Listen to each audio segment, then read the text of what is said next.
Hi folks, Navy Dowdy here. Here's a question I got from a good client of mine, Mike. What do you think about this real estate deal? I get that question all the time. What do you think about this stock or ETF or that crypto or something else? Or sometimes it's what do you think about converting to Roths or putting my retirement money into a Roth 401k? All good questions.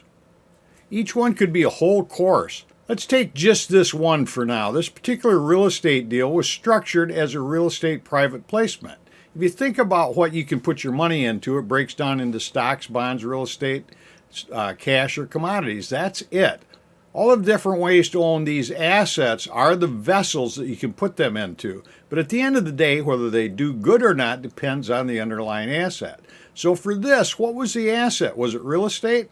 Not really. It was investing into the company that was building houses on the land that they had bought several years ago. It might work out very well, but you have to always look at the details if you're depending on something happening in order for you to make money. In this case, the houses had to get built and sold. That's a lot different than investing in an already existing rented building. He was to invest in an operating company. As I said, it might do really well, but I would definitely classify this investment as speculative. So the question is, where does it fit into your retirement strategy?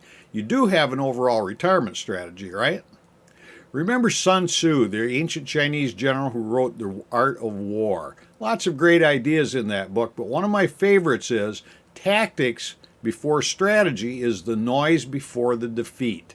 This investment would definitely go into the speculative part of your portfolio. The question is how much? How much of your total capital would you put into speculation, say at age 62? A lot less than at age 35. Just make sure that whatever you are investing into fits properly into your overall strategy. Remember the rule of 100? 100 minus your age is the most that you should have at risk.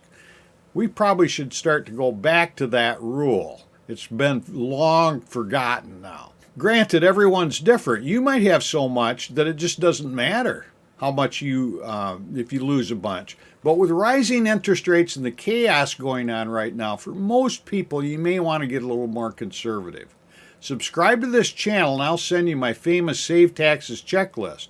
If you don't get your taxes under control, you really can't have the best retirement.